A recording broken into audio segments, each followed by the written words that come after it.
What's up, everybody? Got something different today. So, one feedback I've been getting a lot is that you wish that the guests would ask me more questions. Well, guess what today is? It's a whole episode of just that. Lee Rogers is here and he's interviewing me. Basically, you're going to get a lot of my story, childhood stuff, and basically how I got into counseling and my views on counseling, philosophy, things like that. It was a lot of fun. Got a cool little rapid fire thing at the end you're going to want to stick around for. Listen, if you're watching this at this present time, we are 75 people away from 500 subscribers. Once I get to 500 subscribers, I can start doing some cool stuff. Like, we want to do book reviews, but I'm not going to do a book review unless I can post the link to the book in it. You can't do that without 500 subscribers. Go ask YouTube. I don't know. So if you have not subscribed, please hit that subscribe button. Help this video get around by liking it, drop a comment, and I hope you enjoy this one. You ready? I'm ready. Okay, let's get into it. Here we are. We're not in different places at the table, but the roles have been reversed. Yep. I feel like saying your intro right now, and I know your intro already happened, but what's up, everybody? Welcome to Conversations with me, your host, Lee Rogers. I just want to say that. Do it. I've heard it 40 million times, so yeah, it's out there now. I got it. In case everyone doesn't know, this is what we're doing today. I am interviewing the host. The host is now the guest, and the guest is now the host. And this has been a long time coming, and we've had conversations about doing this, and here we are. It's happening. What do you think? How do you feel? Well, but we have had conversations around this, but I have no idea what questions are coming. I did not prep you with the questions. So, a little nervous, but I do know what a great question asker you are, which also makes me a little nervous. Yeah. But yeah, we're good. Let's roll. Well, at any time, I don't know if we need a safe word or whatever. If it gets too personal, you just let me know. Muskrat. Muskrat will be the safe word. Everybody's heard it. Muskrat is the safe word.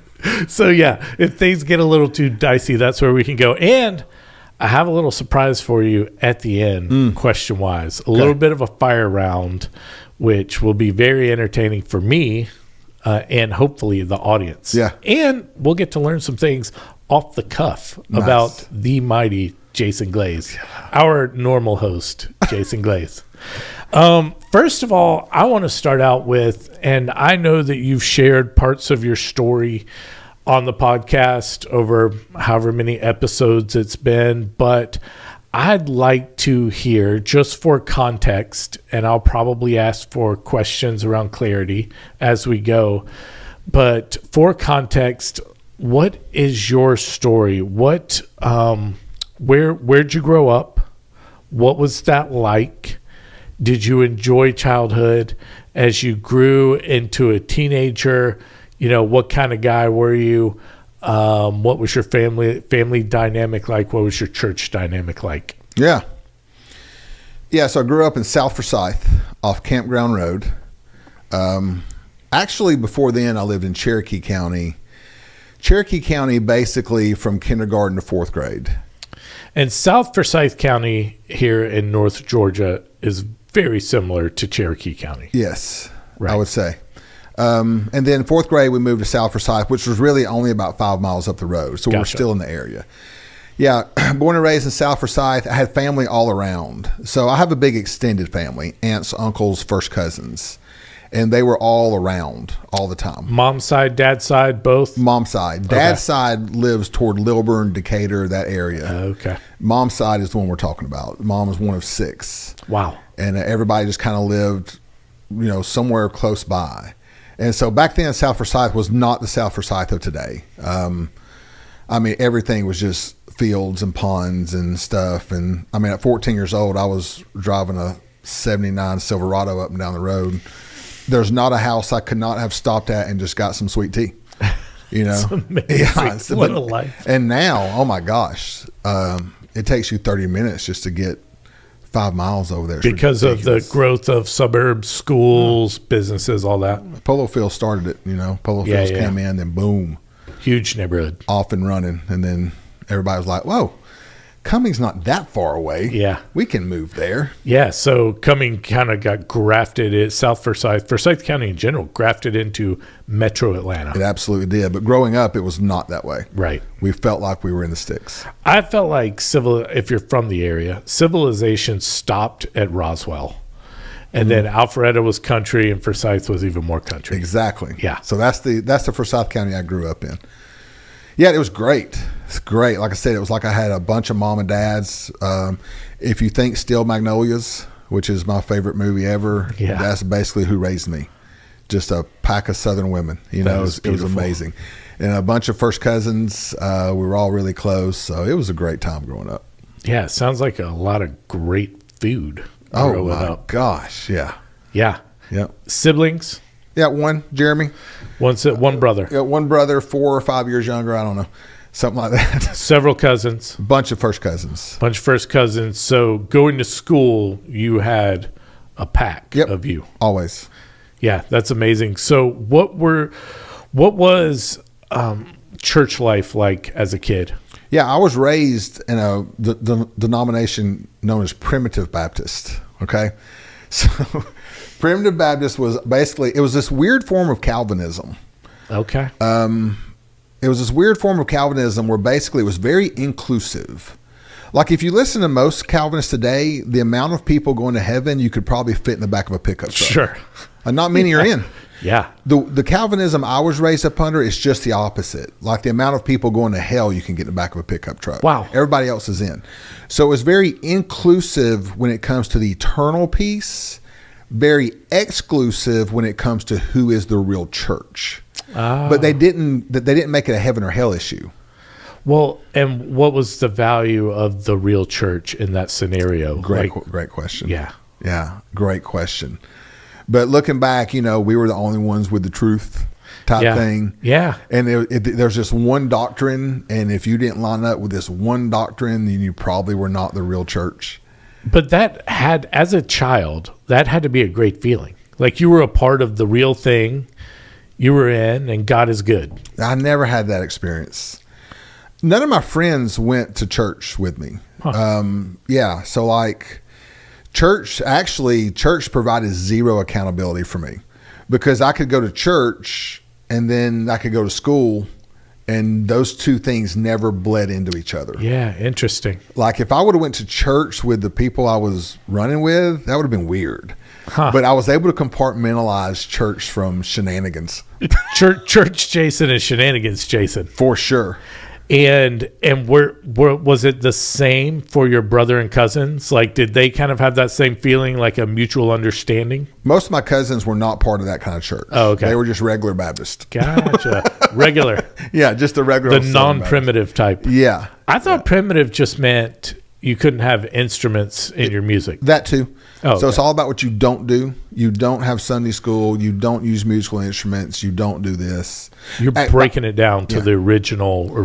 Which is what they would tell you the word primitive means is original. They should probably switch primitive for OG. OG. Nice. I mean, I feel like that would be... Well played. Yeah. Great people. Great people. I mean, just the most loving, kind, sweetest people I grew up with in church. Yeah. But just a lot of the thinking around church was just odd. Yeah. Yeah. I can see that. So, teenage Jason, what was he like?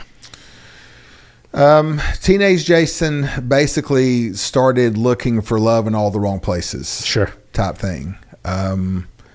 Introduced to alcohol like most people were in their teens. Smoked my first joint in my teens. The 80s. Yeah, the 80s. Right? Which, by the way, the greatest decade in history. I challenge anyone to find me a better decade. Now, yes, inflation was through the roof, but I was a kid. I'm talking about a decade to grow up in. Inflation was through the roof, but I didn't care. Yeah, cocaine was pouring into Miami, but I didn't care.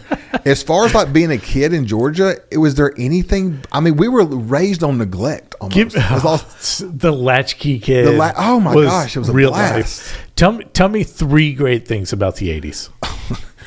Movies. Oh, the movies were so good. Music. Which part of the 80s music? Like there are some distinct genres in the 80s music. There's the synth rock, and there's like the Van Halen rock. And then there's hair bands. Well, that hair, yes. Okay. But even the hair bands had the synth feel to it. Yeah, it's true. There- It's true. Even the Van Halen, there was a lot of synthy keyboard stuff going on. And it was so good. So good. So good. Also, too, I think the best thing about 80s is we didn't have cell phones. Yeah. There was a freedom there of, I could literally walk, in the summertime, I could walk out my door in the morning, maybe come back for lunch, Yeah. maybe not. Yeah. And nobody worried about a thing. It's real.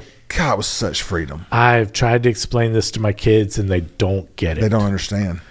They don't understand at all. Yeah.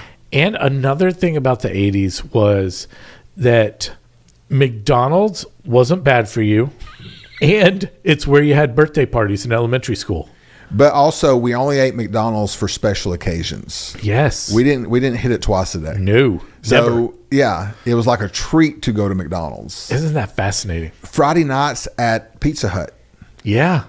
You would get, so my mom and dad, aunt, uncles, whatever, show up at Pizza Hut. I get, $2 worth of quarters. Yeah. I'm hitting Asteroids and Frogger. Yeah. They the are Asteroids table game. You remember the that flat thing? one. Yeah. I mean, it was just that routine and that rhythm of the weekends. Feel nostalgic. Yeah, and then, I mean, even though this dips into the 70s a little bit, think about Friday nights, right? Yeah. You had wrestling. Well, first, you had professional bass fishing on TV. Not on my TV, but yeah. Then you had wrestling. Dukes of Hazzard. Yes, the Dukes of Hazzard. Dallas. Yeah. I mean, what a night. Big business. What a night. Whoa, Friday night.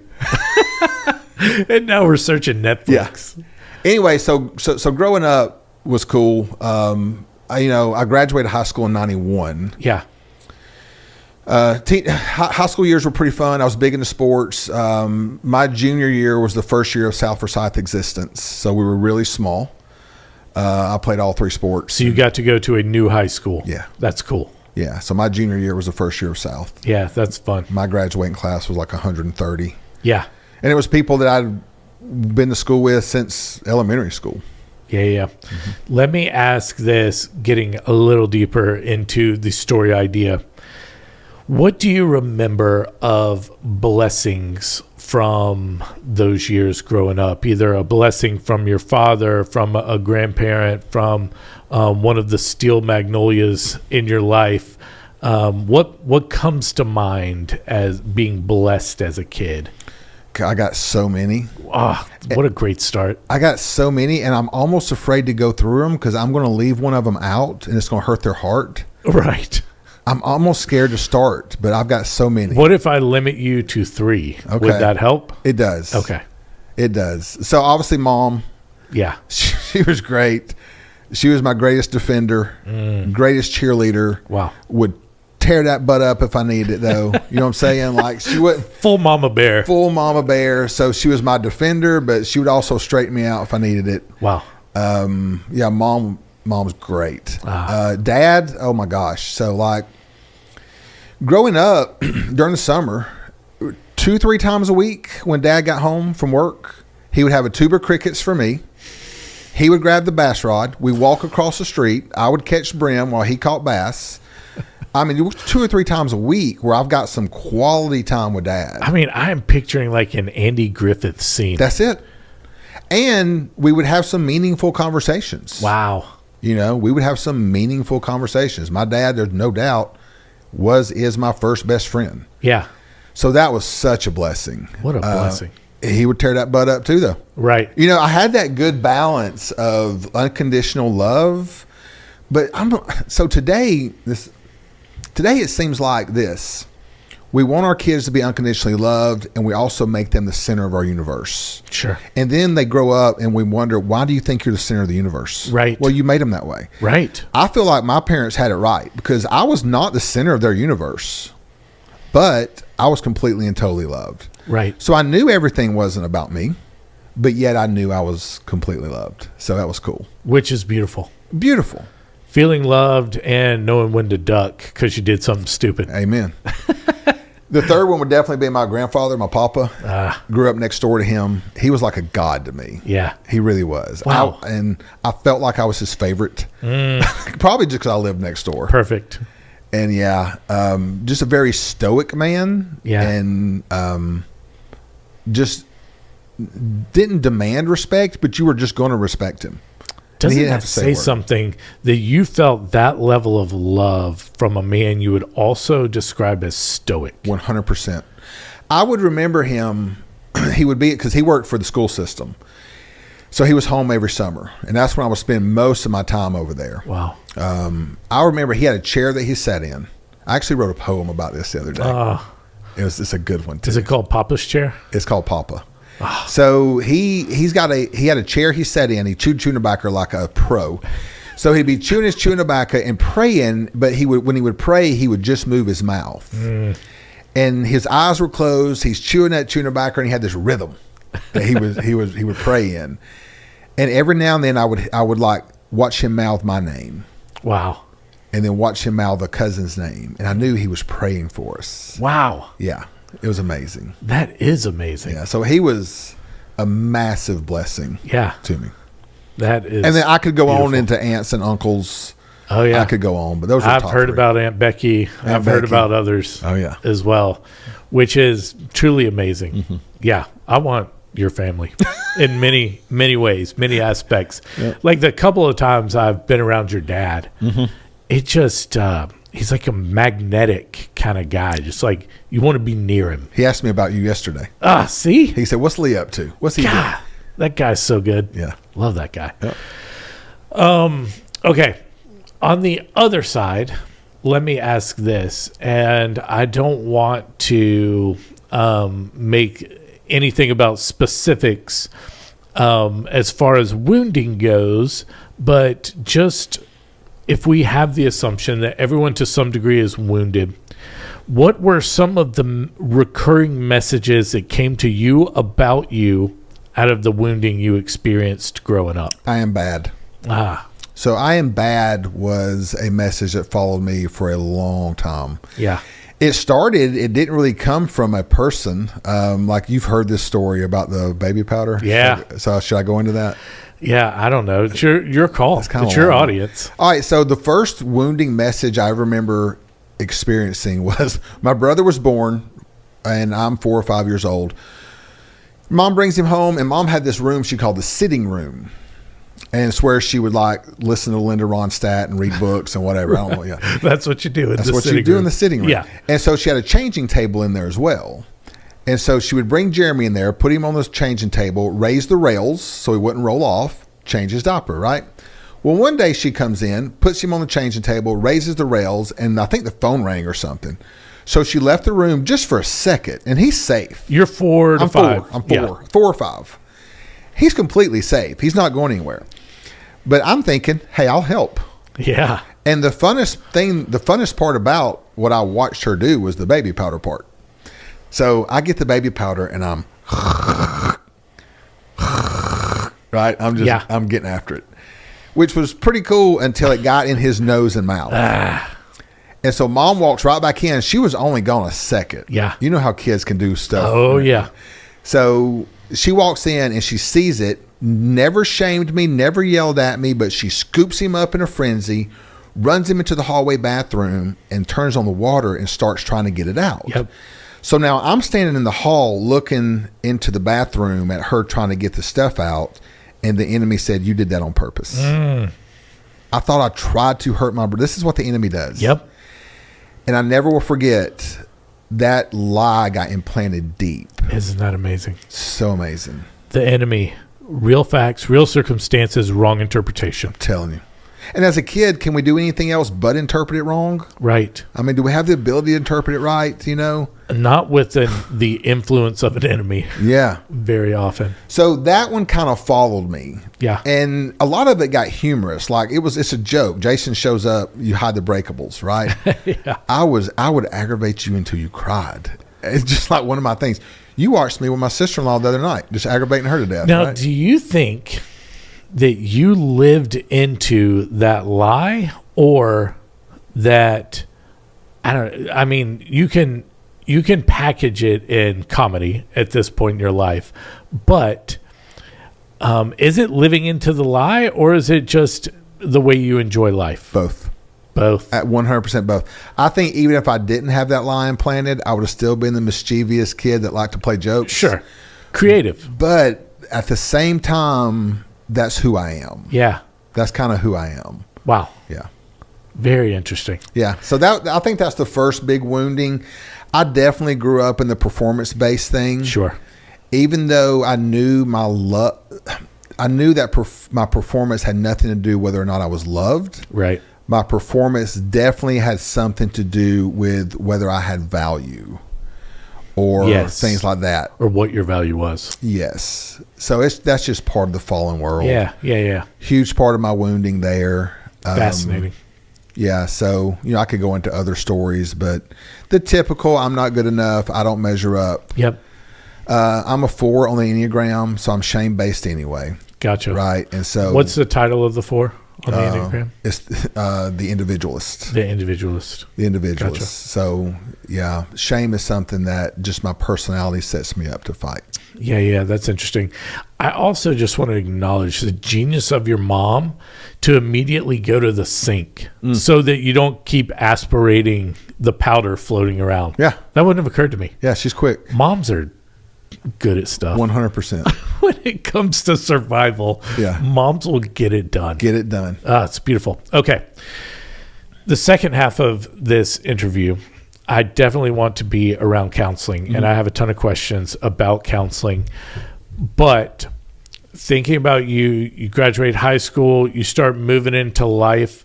What was life like for you that led you into a career in counseling? Okay, so started dating Kim when I was 15. She was 14. Wow. Yeah. So we basically grew up together. Yeah. We just start rolling into life, get married, start having babies, just what you do. Like you're on autopilot. Straight out of high school? Yeah, no, not straight out of high school. We dated obviously through high school. Been married 30 years. We married in 94. I graduated in 91. We married in 94. Wow. So 3 years out of high school. Yeah. And again, you're just like on autopilot. Like I respect kids these days because they stop and think about it. Sure. We didn't. We Good just, and bad. Yeah. Yeah. They stop and think about it. Sure. We just get married, have babies, right? Yeah. And so married Kim and just start working, went to work for a sign shop and I made neon. So I was a glass blower. You were a glazer, if I'm not mistaken. Which was interesting because I did not know it, but the word glaze was from England and it was glazer. We dropped the R for some reason when we came over here, and glazer means glass blower. Isn't that amazing? I did not know that till years after I'd stopped. So here I am bending glass and blowing glass. You're and living into your name. And my heritage was, You didn't have your new name. Not yet. There we go. Yeah. So, just made neon for 7 years and then left there, started doing, it was kind of not a healthy culture. I mean, it's not their fault, but I couldn't deal with some of the culture there. And Sure. Started cutting grass, doing irrigation. And then I legit experienced a call. Oh, let's back up a little. Okay. So when I came to Christ, here's what it looked like. So my teenage years, a lot of alcohol, a lot of drugs, a lot of all the stuff that goes along with that, and a lot of shame. And so that thing of I'm bad was just kind of always there. And Kind of cycling on itself. The more you do the stuff to deal with it, the more it proves the point. 100%. It was just a vicious cycle. Kim and I were married. I think Kim was pregnant with Carly. And the past would not leave me. It was like, even though I'm now an adult, married, about to have a kid, like my past just stayed in my mind 24/7. Wow. And that pain grew and grew and grew until finally one night I found myself at a cemetery at the grave of my grandfather. It was like my papa, who I was just talking about. I was at his grave. It was like I had to get to some kind of focal point, or I had to get to something tangible. Yeah. And I wish God did this every time. I told God, I said, either the pain goes or I go. Wow. That's how bad it was. That's intense. Yeah, and I saw the cross. Whoa. I saw the cross. And all these sermons I'd heard my whole life about the crucifixion got real in one night. Wow. Now, you saw the cross in an understanding, or you had a visual image of the cross in front of you? In my understanding. Wow. And I can't explain it. It was way more than just knowledge. It clicked. It clicked. And I knew I was forgiven. Wow. For some really bad things. I just knew I was forgiven. The debt is paid. I owe nothing. And the freedom. I went home from the cemetery that night, woke Kim up and said, I don't know what the hell just happened, but something just happened to me. Wow. Yeah. And I just fell in love with Jesus, dude. Like, I was all about Jesus. That's amazing. Yeah. Now, here's the thing. About 2 years into this, 3 years into this experience with Jesus, I legit experienced a call. I just know I'm supposed to be helping people, doing something. Right. Well, the church I was in, if you start saying you got a call, the only thing they knew to do was throw you behind a pulpit and go boy, go. Time to preach. Time to preach, right? So that's what I did. Wow. Now, here's the thing. I knew I was forgiven, but I did not know who I was. Yeah. I still had an identity question. Yeah. So what happened is I began to speak in all these little churches around the Southeast, and guess what now becomes my identity? My identity shifts from a forgiven, loved child of God to now my identity now comes from ministry. Wow. So And was preaching automatically a life-giving experience for you, or was it more about the accolades, or what did that look like for you? I would say both. Yeah. I would for sure say both. I mean, I do believe I have a call to communicate the gospel. For sure. I just think we so limit that call when we say that's what it's supposed to look like. Right. First of all, everybody's called. Yep. I mean, I think we've put too much emphasis on this calling thing. Every single born again child of God is called, and there's no one calling more important than another. Right. But if you're called to preach, ooh, Yeah. you're in the big time. Such crap. Anyway, so yeah, I was just soaking in all that stuff, right? And so now that becomes an identity. A new church starts in Dahlonega, and they were like, you want to go pastor it? I'm like, oh, now I can really get some value. So I had no business pastoring a church. Horrible idea. So I'm up there codependent on a whole church. Like, I expect the whole church to meet my emotional needs, right? Wow. 2 years into that, I'm sitting on the couch one night. I am so stressed, bro. I'm working my butt off for Jesus, and I'm trying to do all this stuff, and I'm stressed to the max. Joy, peace. I don't even know where that is. I'm so stressed. I break out in hives one night. Whoa. All over my body. All right. Kim rushes me to the emergency room. They're rolling me in, and my lips are swelling, and my throat's starting to swell, and I'm having a hard time breathing. World. You ain't heard this story, have you? No. Were you eating nuts or something also? Okay. Hold on. So I am swelling up, all this, and they're trying to say, do we get a chest tube in, or do we trust the adrenaline shot to work? Right. They gave me the shot, and of course, apparently everything went down. I was all right, tell me what I'm allergic to right now, because I don't want to do that again. Yeah. They ran a ton of tests, and they said, we believe that you had a reaction to stress. What? I'm like, you can go into anaphylactic shock from stress. They said it's rare. It's a lot of stress. But it's possible. Wow. So that led me to a place called Grace Ministries International. Now, I'd already had one interview to go to Grace Ministries International to be trained to become a counselor, because I thought it would make me a better pastor. So Sure. I'd been through interview 1. And then by the time I went to interview 2, I'm like, yo, I'm jacked up right now. I am a hot mess. So you're interviewing for what exactly? To do an internship. Okay. But at the same time, you were also there because you wanted counseling? Not the first interview. Oh, okay. But by the second time, because I think it was right around Christmas, and I was remember North Point Mall when that was the thing? Oh, yeah. Yeah. So I was at North Point Mall around Christmas one time, and this car cut me off, and I went into this rage, got out of my truck, and I'm going to go address it, and thank God it was a woman. When I saw it was a female, I got back in my truck. Sure. I'm like, I just had a red out and jumped out of my truck. Slightly disproportional reaction to the stimulus. My gosh. So that's when I went back in and said, listen, I don't need to be here for any kind of training. I am jacked up. And they Wow. said, now you're ready. Wow. Now you're ready. Oh, that is grace. Oh, yeah. And so basically, they took me apart and put me back together. And I learned who I was. Wow. And so I dealt with all my past, all the lies, learned who I was in Christ, learned a level of forgiveness that I didn't know was possible, because they train you by doing it to you. Wow. That's the way they used to do it. Yeah. And it was just such, God just so set me up. So I came out of that going, that's what I want to do. Yeah. And I was still pastoring a church in Dahlonega. And I was like, God, I'm out. I'm out of here. You didn't think about doing that through your church? Well, Or it just wasn't conducive for that level of counseling that you felt called to do? well, okay. So also too, some things that I experienced and learned grew me to a place where I could no longer fit inside the denomination I was in. Got it. I was out. Not a good fit anymore. Not anymore. God left me there 2 years. Wow. He would Wow. not let me leave. Woof.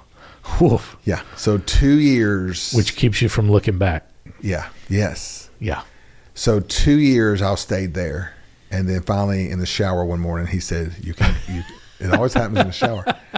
In the shower one morning, I heard him clear as day, you can go now. You should write a poem called In the Shower. Yeah, should. I will. Maybe. Yeah. Wow. So yeah, then I left, became a counselor. This is 2000, I don't know, 3, 4. Okay. So became a counselor. We had an organization in Cumming called Simply Grace.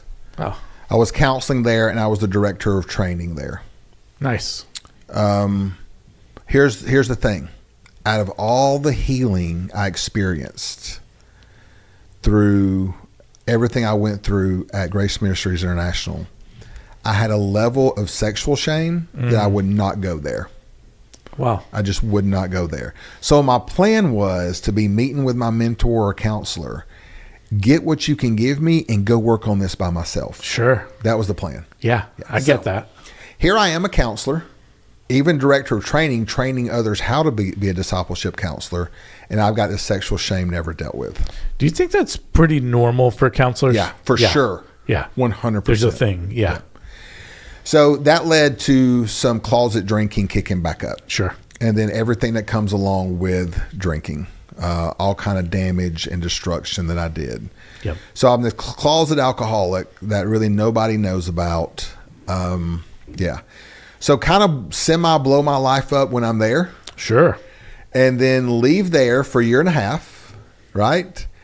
And then start New Name in 2008. Now, Okay. I will be honest, we started New Name for the wrong reasons, And what were those wrong reasons? to try to fix me. Who started New Name to try to fix you? Basically, me and some supporters. Okay, so here's the thing. I could not stay sober like more than 40 days. Right. 40 days is the I most know I can that's pull not off. funny, but Yeah, no, it is now. looking back. It is now. I could not for the life of me stay sober for more than 40 days, right?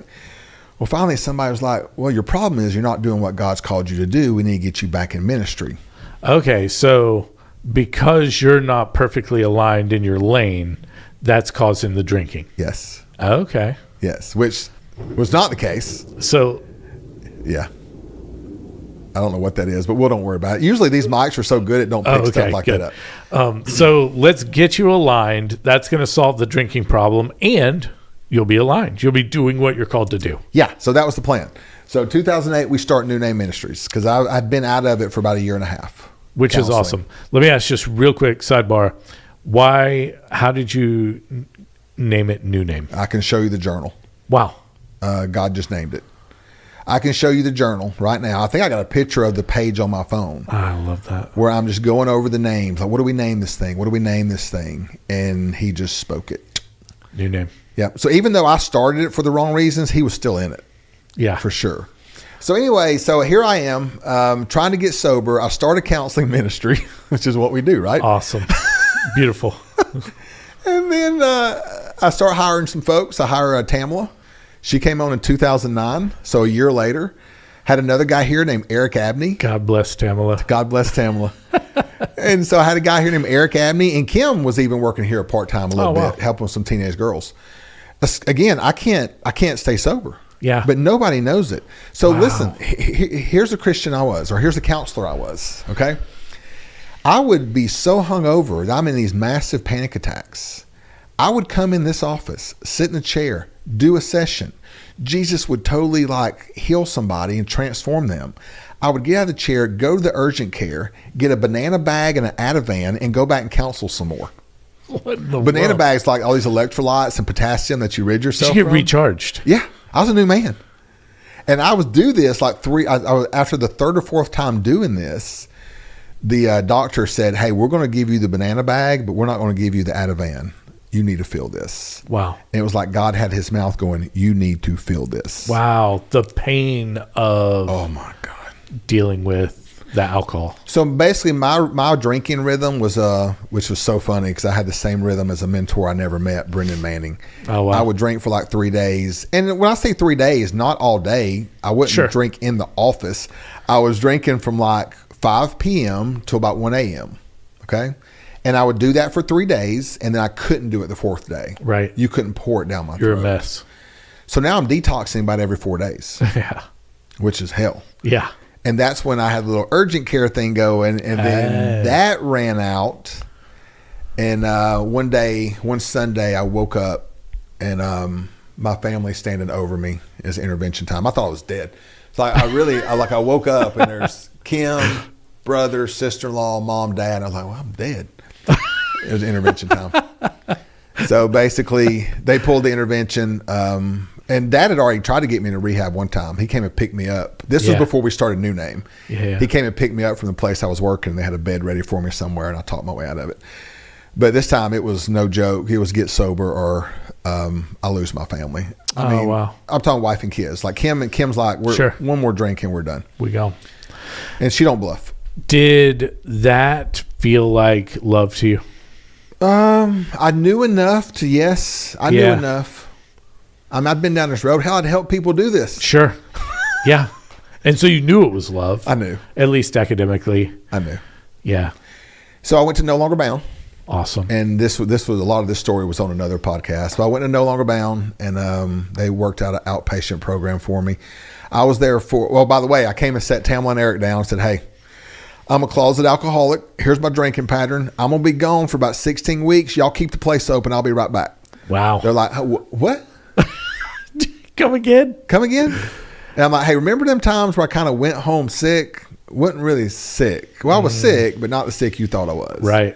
Then they started putting the pieces of the puzzle together. Gotcha. And they were understanding or frustrated, angry, left? Not a bit. Wow. Not a bit. Grace. Yeah, mercy. Total grace. So I was gone 4 days a week, 4 hours a day, 16 weeks, dealt with that sexual shame. Wow. And so been sober-ish since. When I say sober-ish, I don't count days. Right. I've been living a sober life now for, I think, 12, 13 years. Wow. In that 12 or 13 years, I've dipped my toe in the water 3 or 4 times and proven to myself that I'm an alcoholic and can't do this. Yeah. So I don't count days. So the way I word it is I've been living a sober life now for 12, 13 years, something like that. That's great. Congratulations on Thank that. you. That's beautiful. Yeah, that's the story of how I became a counselor and basically my journey through it. And God, so hopeful. yeah. To me, that is so hopeful and beautiful. And it's really, to me, again, a picture of the gospel. Like, I know who I was and I know who I am. He's the difference. He's the difference. All the difference in the world. Okay, so how would you classify sort of jumping into the counseling practice, what you do now, what you've been doing the past however many years? How would you classify or describe your counseling practice? That's a great question. Thanks. The back pocket answer we have is we disciple people and use counseling tools when needed. But even that falls short. We have in our paperwork that God is the agent of change. Yeah. And that is our philosophy. So basically what I tell a client is everybody's got a job to do here. So let's say you're my client I would say, Lee, my job is to be your tour guide by asking the right questions, pointing things out when necessary. Your job is to cooperate. God's job is to heal you and grow you. Wow. We have a surrender to the Spirit of God in our sessions to where we really acknowledge He's the wonderful counselor. And that's the core of what we do. Like that is, if we ever stop doing that, we become like everybody else. That is amazing. And I have a follow-up question about that. But is that how you started, even back from the beginning? Yeah. That's where you are. All right. So what you said, we would be like everybody else. What is everybody else like? And not criticizing everybody else. Right. But there are some times we can't help people and we send them to those everybody else people. yeah. And I think it will help all of us to be able to differentiate what does the everybody else look like. So everybody else, basically you come in with a problem, you get diagnosed, and then there is a template to deal with that diagnosis, right? Sure. We just don't roll like that. Right. Because we know whatever your diagnosis is not the problem. Right. It's a symptom. So we go after the problem.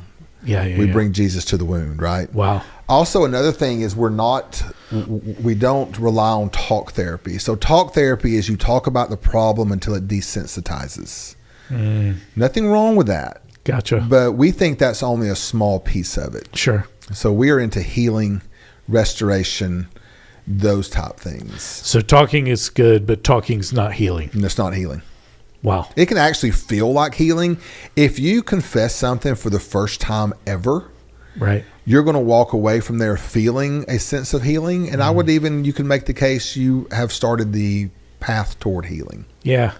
But that's not the end. Sure. It could all be used as part of the process. Yeah. But a lot of counselors, that's the end of the process. You've talked about it now. I have about 50 million more questions Awesome. all of a sudden, but just moving a little bit in that direction.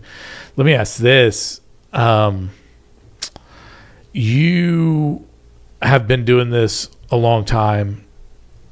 How often do you feel like the person coming in to be counseled, the person with a problem, how often do you think they're full of it, they're lying, they don't even know what their problem is, or they're just trying to check a box? Yeah. So there are times when somebody will come in because let's say it's me, because I counsel men. Me and Bobby, we counsel men. Tamala and Melissa, they counsel women. Okay. We do not cross-gender counsel. If we do, we have to have a sit-in. Sure. It's a pain in the neck. Sure. Okay. So every now and then, I'll have a guy comes in, and I know he's here because his wife wants him to be. Right. I'll give that dude 3 sessions. Okay.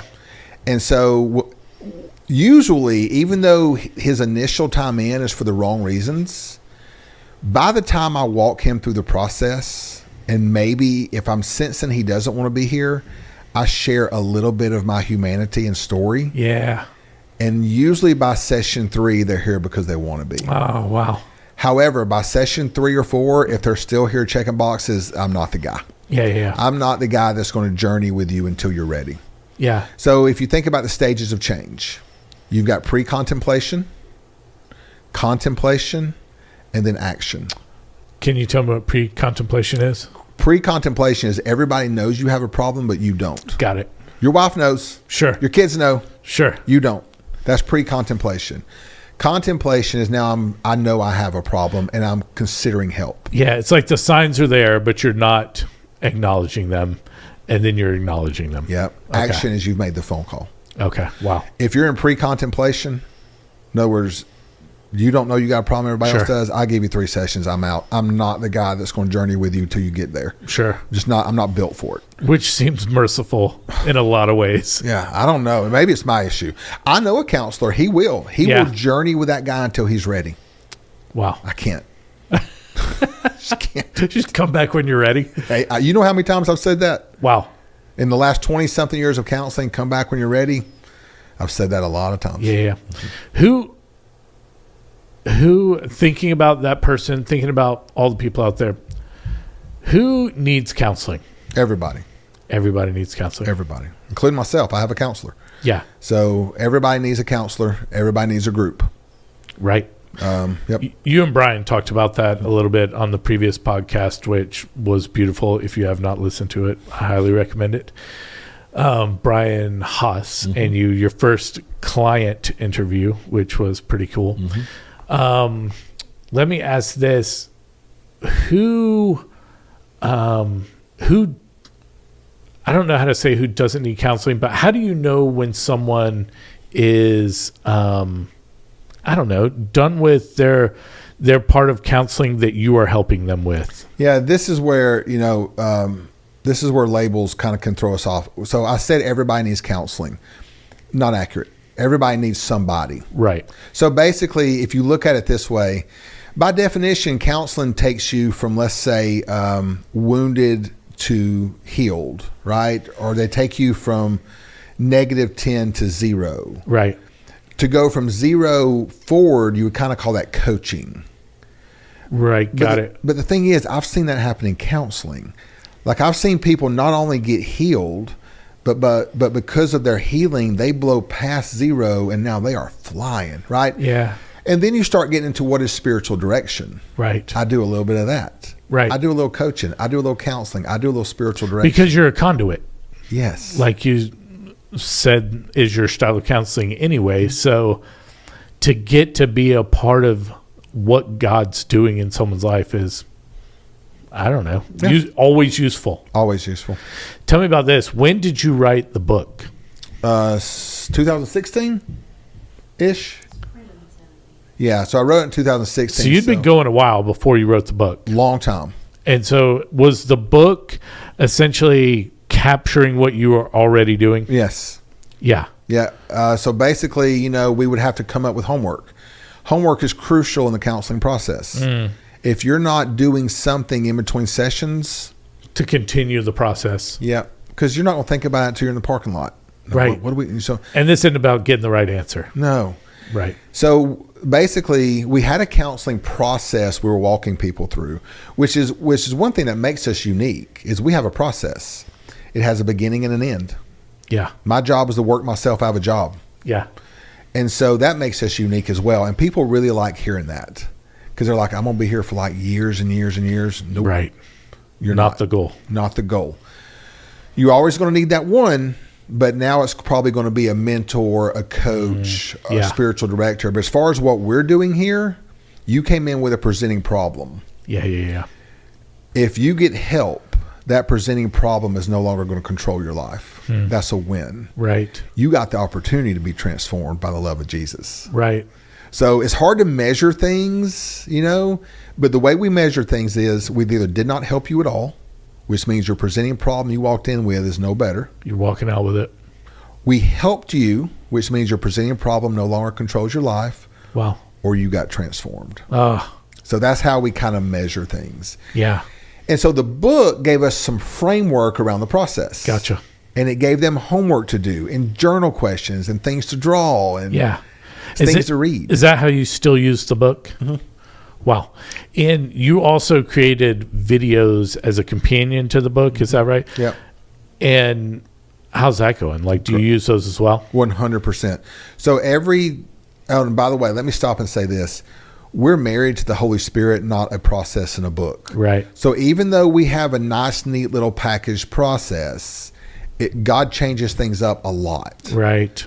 So it's like grieving is the last thing we do in the book, but often it gets moved way up. And sometimes God says, throw the book out. Yeah. This guy don't need the book. Yeah. So we're not a book club and we're not as structured as I'm making it sound right now. Sure. We're still, the Holy Spirit runs things. But anyway, so basically the homework would be, let's say we're about to take your history. Okay. Which is step one of the process. Step two. So let's say we're about to take your history. Your homework would be you read chapter 2. Well, I do it in this order. Watch the Histories video on YouTube where I teach it on a board. Right. Read chapter 2. Do your journal questions and exercise. Got it. So now you come in and you're ready to go. I love that. I love that. It just seems helpful. Yeah. Like incredibly helpful. Incredibly helpful. By the way, speaking of the book, Do you remember the first time you and I met? Yes. We had lunch Yes. at Hacienda. Hacienda. You were counseling a friend of mine. Yes. And it was a guy I worked with, and he said, hey, you talk just like this guy. You need to go meet him. And I was like, yeah, let's do it. I'll meet anybody. But you brought me a book. Was that a bad move? Bringing the book? Yeah. I didn't think of it as a bad move. I don't do it anymore. Yeah. Because I did it in the beginning. I'm like, this is arrogant. Like, why would you take your book to a lunch? But see, here's why I started doing it. Is because when I would tell people I wrote this book, oh, I would love a copy. Right. Well, I got one on me. Well, yeah, that makes sense. It probably should be that, I guess. But my level of curiosity is, if you got a book, I want to know what this book is. Mm-hmm. Like, I need to know more. So it was great for me, but I'm not the regular. Yeah. I'm a weirdo about that sort of thing. Let me ask this. What else do people need to know about counseling or this firm that you wish people would ask more often?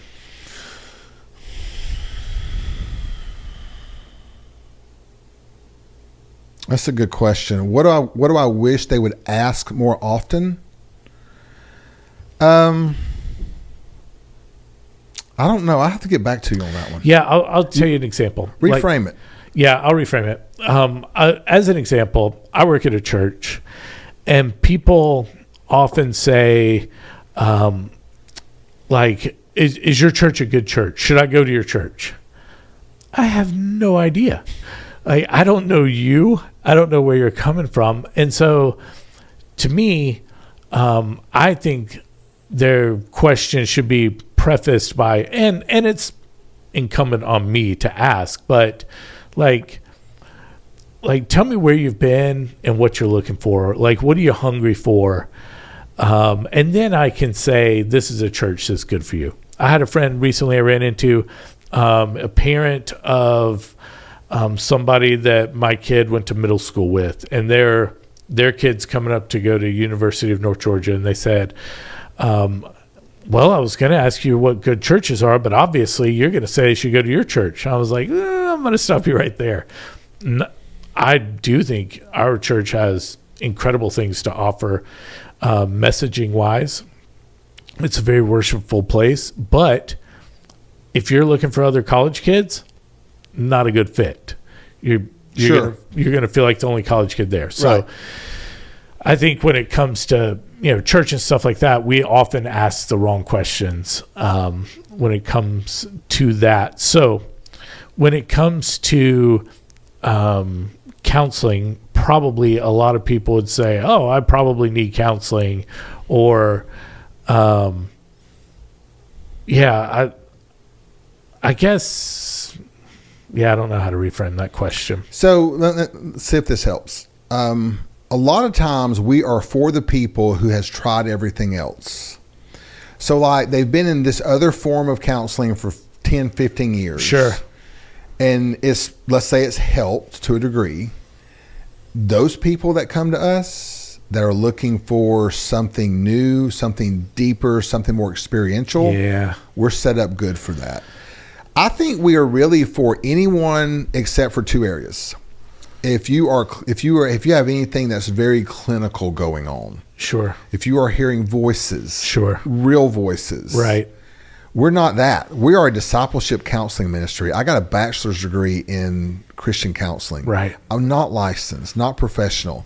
So, like, if you're clinically blank, we might not be for you. Now, everything else, that's one. If you've really got some high, deep clinical stuff going on, we're not for you. Okay, that's good to know. Number two, if you are actively in an addiction to where you are physically addicted to something, you're going to have something in addition to us. Sure. Seeing us once a week is not going to get it. Yeah. That makes sense. We have that all the time. People come in here addicted to something, and they think they're going to come here and get sober. Right. It's not. You can't lock them in a room. This is not a substitute for recovery.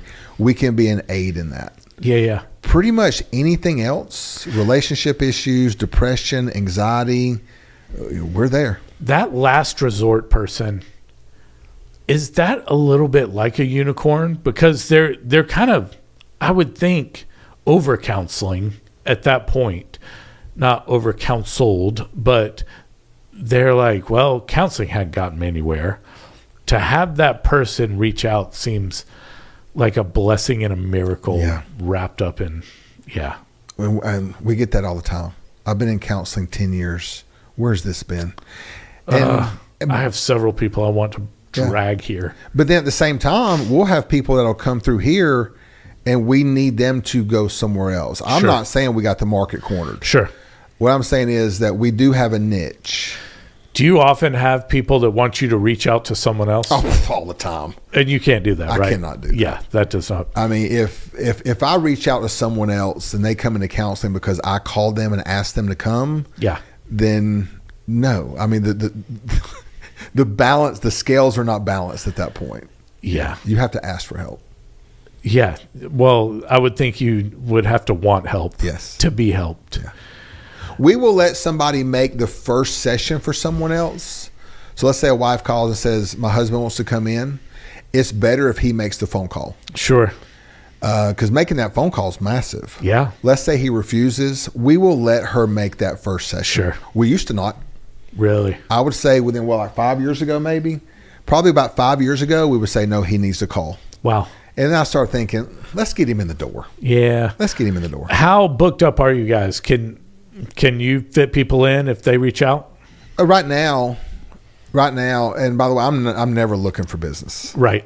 I'm not trying to drum up business. But they always are here. You're not standing on the side of the road with that sign. You're spinning it. No. And during the down seasons, which summertime usually is, it always means I'm supposed to be working on something else. And do you tell people initially, I mean, would it be a good thing to say on this podcast what the costs associated with counseling are? Yeah, that's a good question. So we work on a donation basis. Part of our mission is we turn nobody away for financial reasons. Wow. Because there's so many people who will not get help because they can't afford it. Yeah. And that's just tragic to me. Yeah. So we're a 501c3. We raise money, right?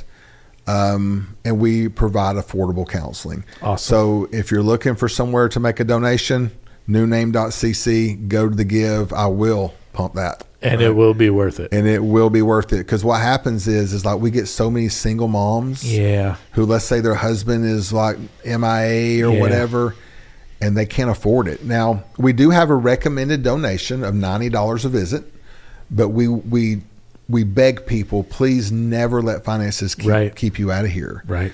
Like if you can only afford $75 a visit, that's what you give. Right. If you can only afford $50 a visit, that's what you give. It's beautiful. So we turn nobody away for financial reasons. And like I just had a guy this morning, I had a session where he gave like 100, right? Awesome. He gave over the 90, which that's going to make up for the lady that couldn't give as much. And again, we raise money to help us provide this affordable counseling. That's awesome. I love it. Is there anything else counseling wise that, or you personal wise, you need to say before I pepper you with 5 hot streak type questions and answers? I would say the one thing that people need to know is this, and this is going to sound like we already know this, but they really need to know, it's not weak to go to counseling. Right. It's really not. It is just like Brian said, it's a sign of strength.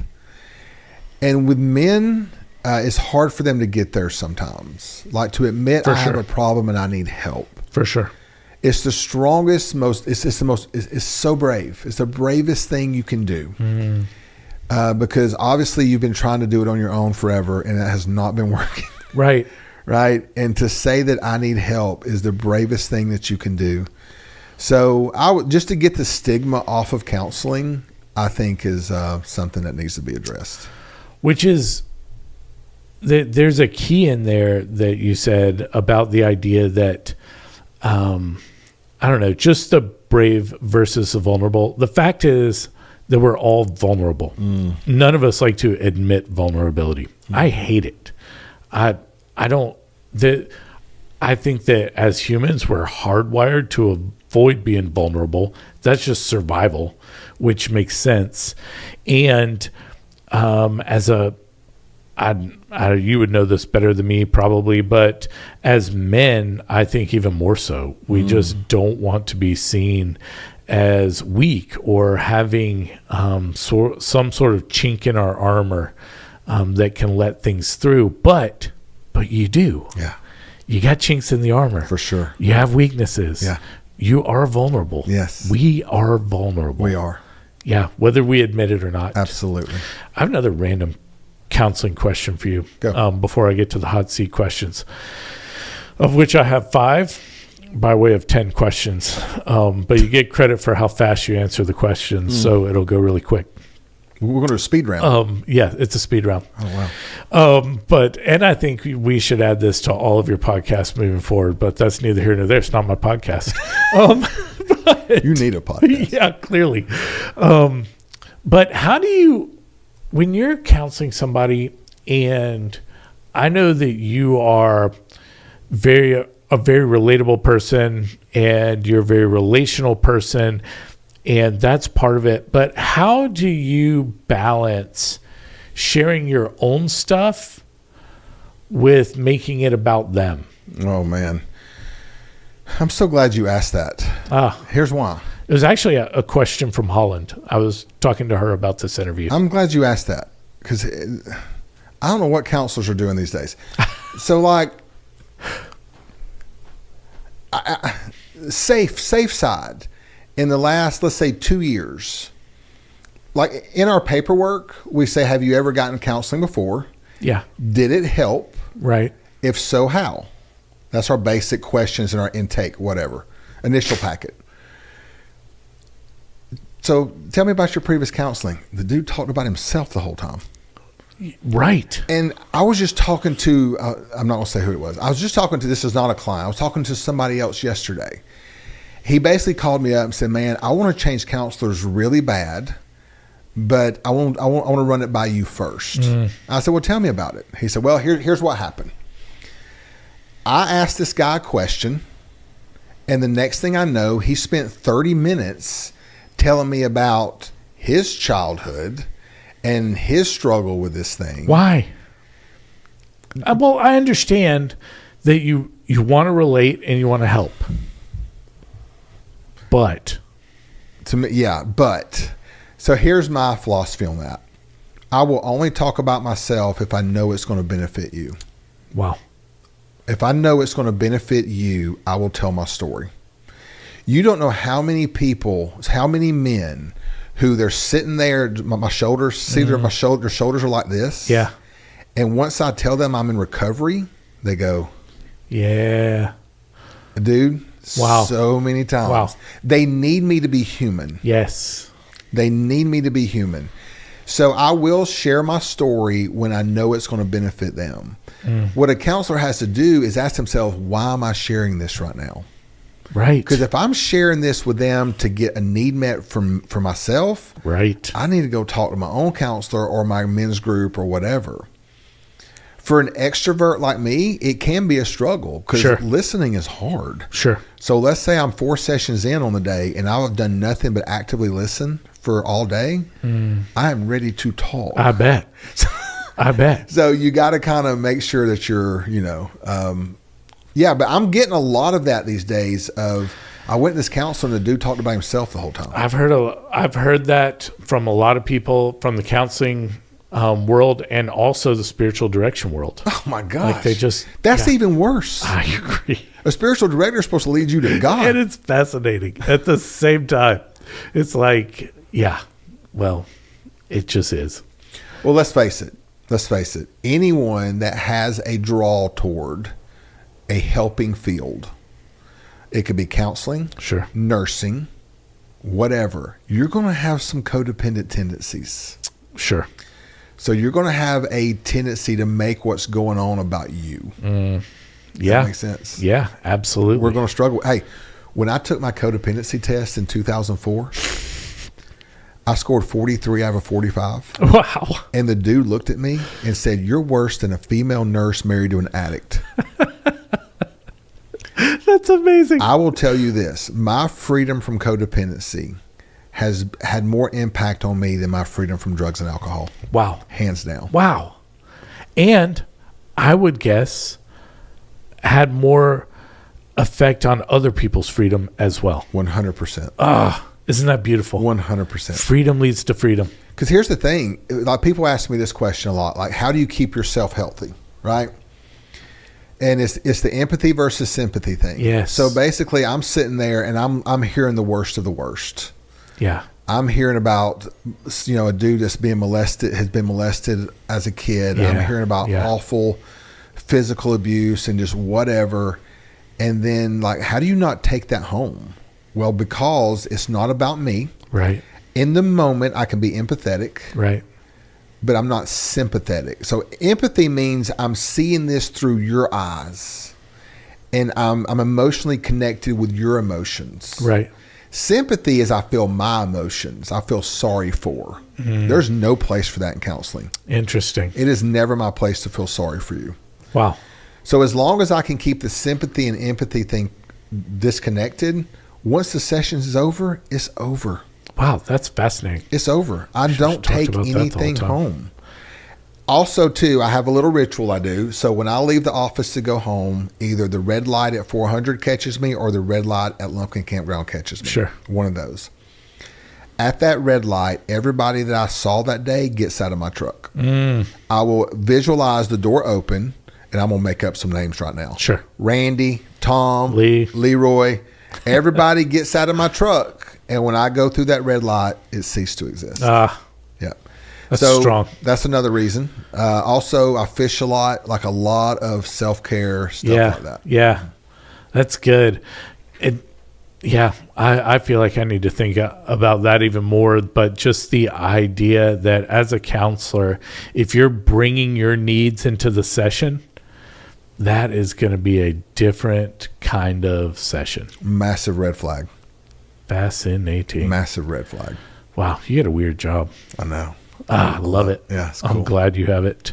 All right, are you ready for the hot seat question? By the way, you would be phenomenal at it. Thank you. And I've been telling you this for years. Very I know much. you have a job. I'm not trying to take you away from your job. I'm just saying, when it comes to counseling, I know it when I see it, and you would Look, make a good I'm one. just going to say for the record, you've already given me a job as a podcaster and a counselor. By the end of this, I'm going to be sweeping up this place. Sweeping up in the office, which I'm really good at too. So, All right, we'll so see what happens. are we about to do rapid fire? Yeah, rapid fire. So tell me the rules. All right. You need to answer the question with the spiritual way to say it is first fruits, but really just your gut reaction to the question. And these are random and they're all over the map. And there's 5 of them, but there's actually 10, depending on how fast you answer these questions. And we're not going to talk about them unless I talk about them. And there's not going to be follow-up questions unless I give you a follow-up question. One bite, everybody know the rules. One bite, everybody knows the rules. So basically, there are no rules unless you make them up. Are you ready? Except for that you lose points for however long it takes you to answer the question. Okay. So I'm just supposed to answer like first thing that comes to mind. Yeah. Are you ready? Hey, Mark, get set, go. One bite, everybody knows the rules. What is your favorite book of all time? Ragamuffin Gospel. What was your favorite car growing up? Beretta GT. Beretta GT. Son of a gun run like That's a pretty scalded cool. dog. Boy. Who is in your top 5 people living that you would love to have a 2-hour lunch with? Anyone. It can be any number in the top 5. Like Anyone living, I would like to have a 2-hour lunch with. Matthew McConaughey. Matthew McConaughey. It's fascinating Wow. to me. I agree. Have you read Green Lots? Yes, so good. Dude. Who else? I would say 2-hour lunch with Tiger Woods. Oh, that's a great choice. Tiger Woods. I would love to sit down and get in that dude's head. Yeah, me too. So curious. Yeah, another 2-hour lunch that comes to mind. Those are the 2. Wait, who's the one you didn't say? Well, he's dead. Oh, who? Ronald Reagan. Oh, yeah, that'd be interesting. All right, $100, selfish splurge. What do you do with that money? Fishing lures, fishing gear, easy. Wow. If you could punch anyone in the face with no consequences back to you, but anyone in the world, you could punch him in the face right now. Who would you choose? So I can punch anyone in the face right now. Just haul off, let him have it. One punch, no consequences. I'm not going to say a name, but I'm going to give you the type. Okay.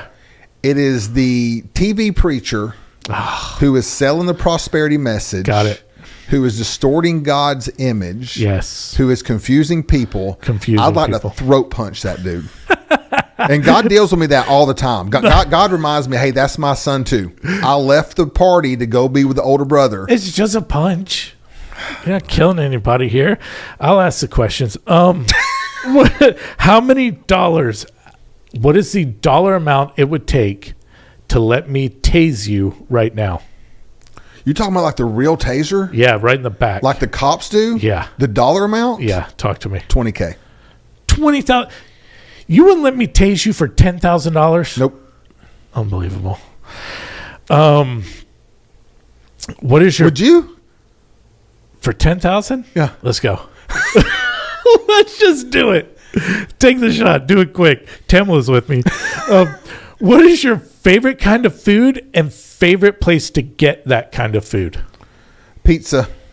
And what's the best pizza place for you? There's a place in LJ called, I think it's called Stonefire.